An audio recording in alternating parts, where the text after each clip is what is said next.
8 coins about to fly. This is NC Hammer Crypto. My name's Neil. We keep technical analysis short and sweet, and we had Void 420, talk about FET, Flare, ADA, Near. I'm going to talk about a couple of them right now, and Joe and Billy wanted GRT, which we've been going over.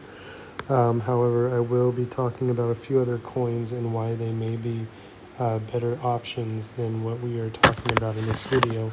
However, we will also cover QNT, IOTX, and then XTZ is actually something that's very important that I'm actually going to bring up first. So XTZ, I did not enter this trade. However, you see it had a massive pump here. I believe it was around 75%. But looking just at this chart, you see high volume. You see it cross over that 200 EMA and not very fast crossing over because then it'll need to come back and test it. It did a nice creeping slow line till it crossed over, and the moment it crossed and held over that 200 EMA, it had that major pump up. So we can actually compare this to quite a few others. I'm going to bring up IOTX now. Since IOTX is getting into the similar pattern, you see that it's slowly creeping over that 200 EMA. Once it closes and holds above that 200 EMA, right around 3 cents, we can expect a major pump for IOTX.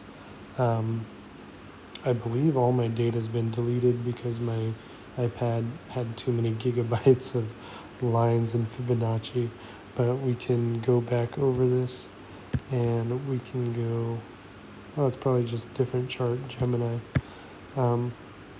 But we see the 618 is here at 7 cents from a 2 cent investment, maybe 3 cent, which is still double money.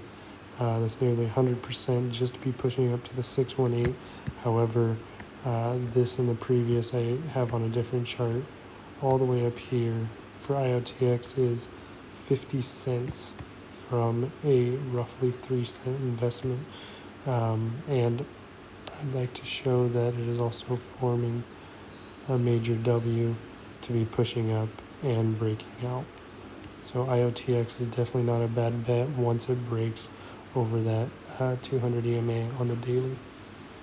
Moving on to Flare. In the past, Flare has made me some good money. And you see that once this popped over the 200 EMA, it had that push, used it as support with the CM Guppy, pushed it up higher, and then could not cross over the blue on the CM Guppy, pushing it even higher to here around, is that 5.5 cents. But the important thing to keep in mind with Flare is that we had a touch here, a touch here. This will be the third touch, and typically on the third touch we usually have either a push down and a retest and break over that downward trend line, and then once that happens we start seeing that major push up.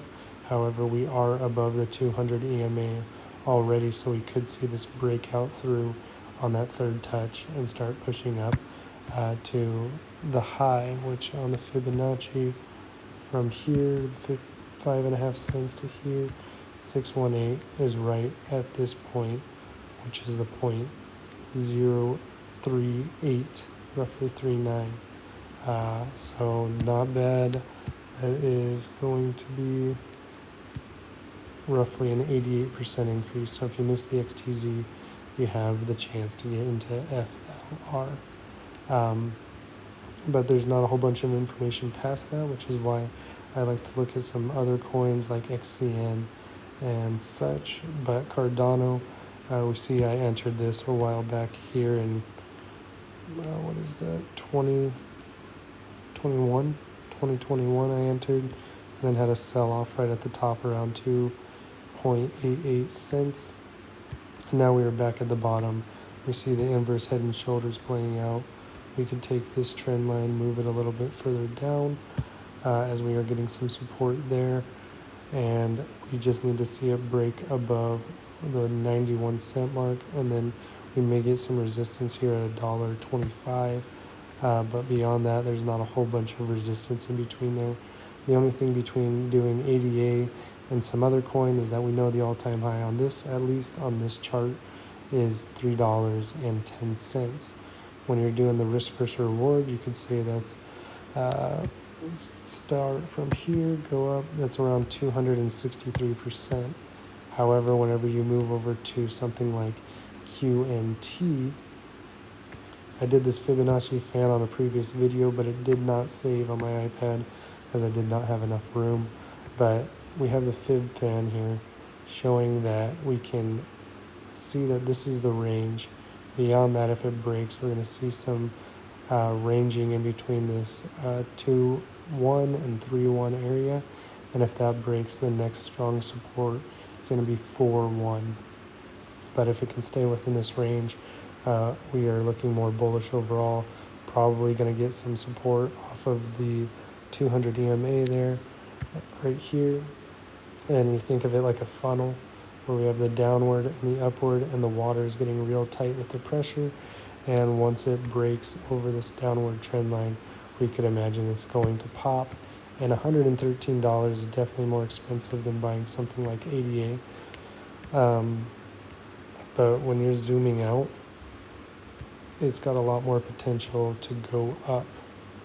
So that's 428 for 113. I guess it's right around the same as ADA, but Quant has an all-time high. I believe I saw it one year as 1,000, probably on a different chart.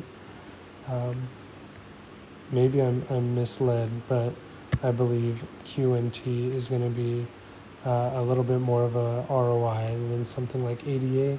However, ADA is also going to be capital gains tax free, is what Trump said.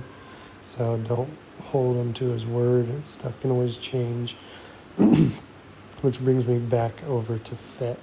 FET, we saw, I was looking at this way back when it first came out. It had this similar pattern that we had here. And then when we came back and touched that 200 EMA almost, we got some major support and bullish momentum. And FET actually had an increase from that roughly 200 EMA touch around 556%. And we are actually starting to get over this 200 EMA, which would cause this push upwards. And if we draw a downward trend line, we can see it just needs to break that trend line before having some major pushing up to the $2 mark from 79 cents. So just crossing over that trend line, just like we saw with XTZ, creeping over the trend line is what we want, or the 200 EMA, sorry. Creeping over that 200 EMA and pushing up to the trend line, and then creeping over the 200 or the trend line and then pushing up further is what we can expect with FET, along with a lot of the others. I believe I did IOTX, definitely a good investment once we get over that 200 EMA, and then render, and I believe one more, and then I got all the XRPs and the XLMs and all that on a different video. Similar take, creeping up over that 200 EMA. Once we get over that 200 EMA, we're going to use it as support, and we're going to have a major push up for render. Similar as we saw here, we pushed up over that 200 EMA and over this previous high, and then it held it as support and had a major push up. So that's kind of it for this video. I guess GRT. I don't think I did GRT. GRT is having the exact same pattern as XTZ and all the others. Creeping up over that 200 EMA. When we get in this area, it's definitely a green light to get in early and get that pump up towards this black downward trend line, as when we're looking at the potential profit on GRT. A pump from there to the downward trend line is nearly 91%. At the 618 Fibonacci, it's 113%, and beyond that, an easy 200%. And then when we compare this to something like ADA, we definitely have a pretty good insight of what the potential could be. It's here at 349 for its high. So if you were to enter GRT compared to ADA, if it's going back to one of its all-time highs, that's nearly a 3,000% increase, or almost 28 times your money, as opposed to ADA, which is going to be 4x and then potentially 8x. you may have a better bet investing in something that's a little bit cheaper and has a higher price point from its all-time high. So GRT again is not a bad entry. And just to cover my ass, none of this is financial advice. I'm just stating that I'm probably going to be entering GRT myself once we get around this 200 EMA. I do have other entries. Just building a bigger portfolio for GRT is not a bad idea at the moment. So that's it for this video. And like and subscribe if you want. Free airdrop money references in the description below. And good luck. Have fun with it.